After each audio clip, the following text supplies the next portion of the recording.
Aujourd'hui, on va se plonger dans une histoire qui, même des décennies après, reste vraiment gravée dans la mémoire collective. Le 28 janvier 1986, la navette spatiale Challenger qui explose en plein vol. On s'appuie ici sur une analyse qui revient sur cette tragédie, mais qui nous invite à regarder au-delà des 73 secondes du drame pour comprendre toute la chaîne de décision qui a mené. C'est essentiel de se remettre dans le contexte de l'époque.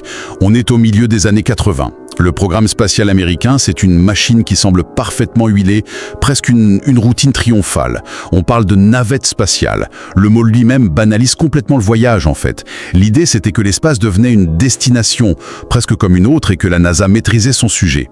L'image publique, c'était ça, une fiabilité à toute épreuve. Tam McAuliffe, une enseignante, le projet Teacher in Space, c'était un coup de génie en communication. Des millions d'enfants étaient devant leur télévision ce matin-là pour voir leur maîtresse partir dans les étoiles.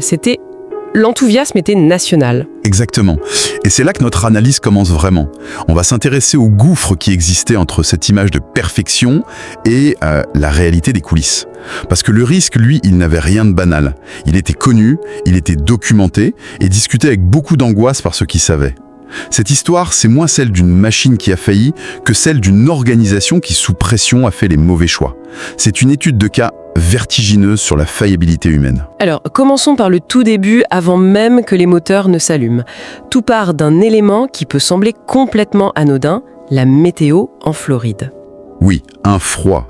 Un froid polaire pour la Floride s'installe la veille du lancement. On relève des températures négatives pendant la nuit. C'est du jamais vu pour un lancement de navette. Et attention, ce n'est pas juste une anecdote. Pour les ingénieurs de la société Morton Thiokol qui fabrique les propulseurs d'appoint, c'est un signal d'alarme rouge vif. Mais pourquoi ce froid était-il si critique ? J'imagine qu'une fusée s'est conçue pour résister à des conditions bien plus extrêmes une fois dans l'espace, non ? La fusée, oui, mais pas tous ses composants. Le point faible, ce sont les joints toriques. Les fameux O-rings. Ce sont de grands anneaux de caoutchouc dont le rôle est d'assurer l'étanchéité entre les segments des propulseurs. Or, les ingénieurs savaient que le caoutchouc, il perd son élasticité, sa capacité à reprendre sa forme quand il fait très froid. Ils craignaient qu'à l'allumage, le joint, durci par le gel, ne puisse pas sceller la jointure assez vite. D'accord, donc on n'est pas dans le domaine du pressentiment là, c'est de la physique pure et simple. Est-ce qu'ils avaient des preuves concrètes ? Absolument.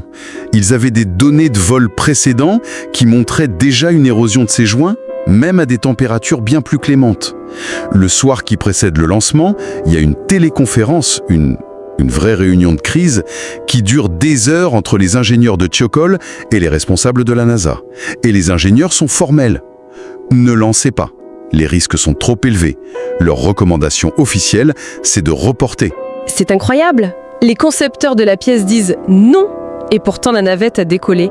Que s'est-il passé pendant cette réunion ? Comment est-ce qu'on a pu passer outre un avertissement aussi direct ?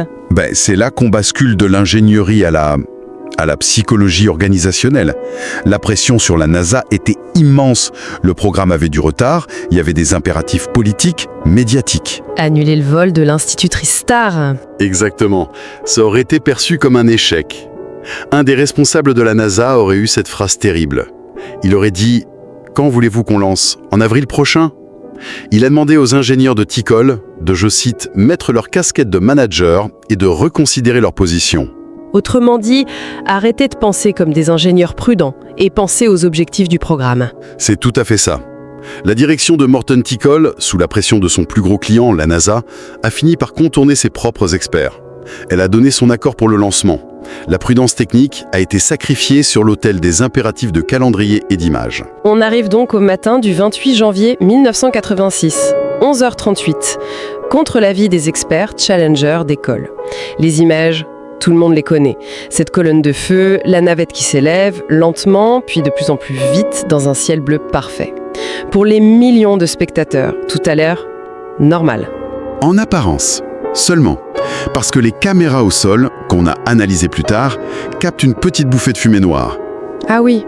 Oui, près du joint inférieur du propulseur droit, moins d'1 seconde après l'allumage. C'est la signature de la catastrophe à venir. Le joint, trop rigide à cause du froid, n'a pas assuré l'étanchéité. Des gaz brûlants commencent à s'échapper. Et personne ne s'en rend compte en direct ? Non.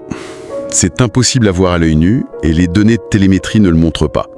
Pendant un peu plus d'une minute, la situation empire, mais silencieusement. La petite fuite devient une vraie flamme, une sorte de chalumeau à plusieurs milliers de degrés qui vient lécher la structure du gigantesque réservoir externe. Et puis, c'est le moment fatidique. 73 secondes après le décollage. La navette vient de passer le mur du son. Elle subit sa pression aérodynamique maximale. Le moment qu'on appelle max Q. C'est le point de rupture.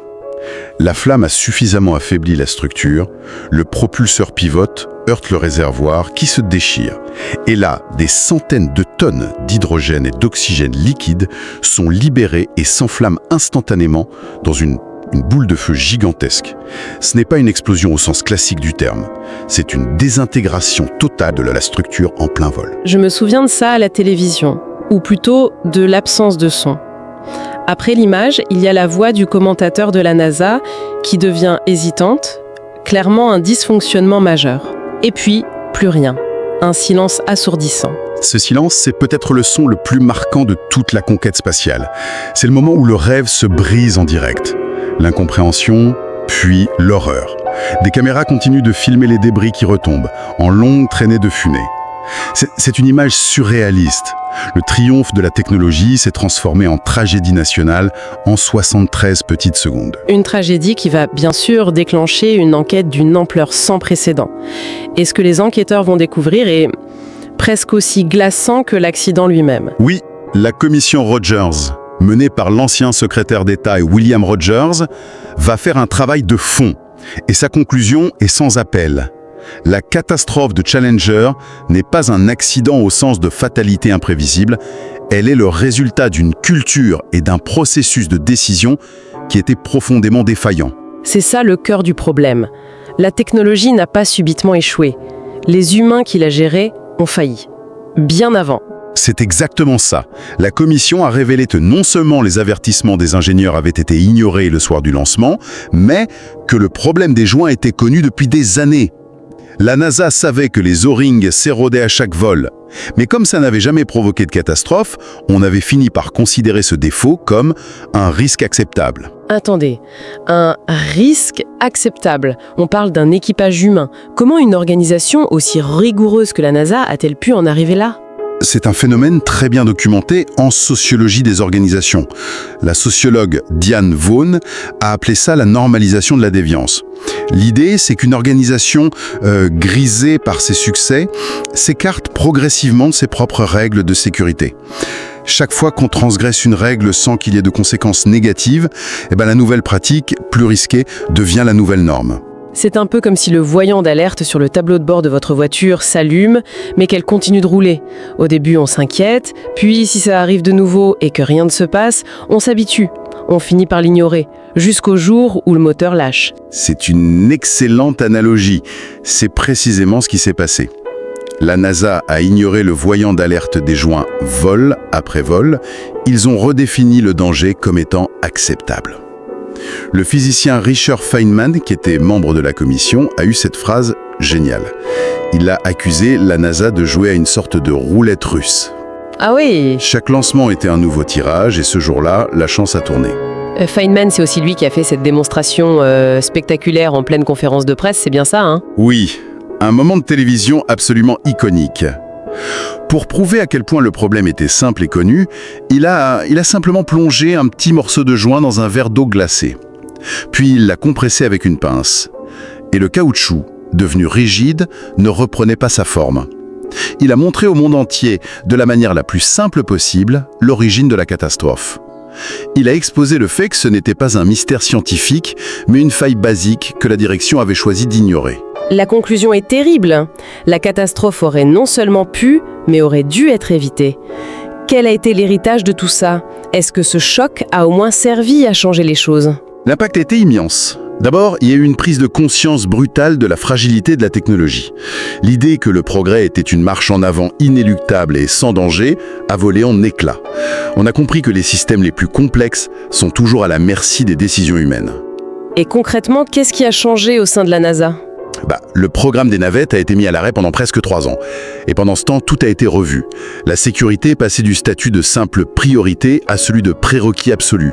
Au-dessus du calendrier, au-dessus du budget. On a complètement revu les canaux de communication pour s'assurer que la voix d'un ingénieur inquiet ne puisse plus jamais être étouffée par la hiérarchie. On a créé des instances où les experts techniques ont un droit de veto. On a donc rééquilibré le pouvoir. Mais est-ce que ça a vraiment tenu ? On sait que la pression pour la performance, pour tenir les délais, les budgets, ça finit souvent par revenir au galop. C'est la question fondamentale. L'héritage de Challenger, c'est une lutte constante. La catastrophe de la navette Columbia en 2003, pour des raisons différentes, mais avec des échos similaires, de problèmes connus et sous-estimés, a bien montré que cette culture de la sécurité doit être entretenue en permanence. Elle n'est jamais acquise. Mais Challenger a créé un précédent. Ça a gravé dans le marbre l'idée que l'écoute des signaux faibles et la transparence ne sont pas des options. Ce sont des conditions de survie. Quand on prend du recul, ce qui est frappant, c'est que l'histoire de Challenger ne s'arrête pas à l'explosion. C'est peut-être tout ce qui est venu après. Cette introspection forcée qui a le plus de valeur aujourd'hui. Tout à fait. Parce que la tension au cœur de cette histoire, elle est universelle. Elle est intemporelle. D'un côté, vous avez les impératifs de performance, tenir un calendrier, respecter un budget, satisfaire une attente politique, et de l'autre, vous avez les alertes de sécurité, les voix de la prudence qui disent « ralentissons, il y a un risque ». Cet arbitrage, il est permanent.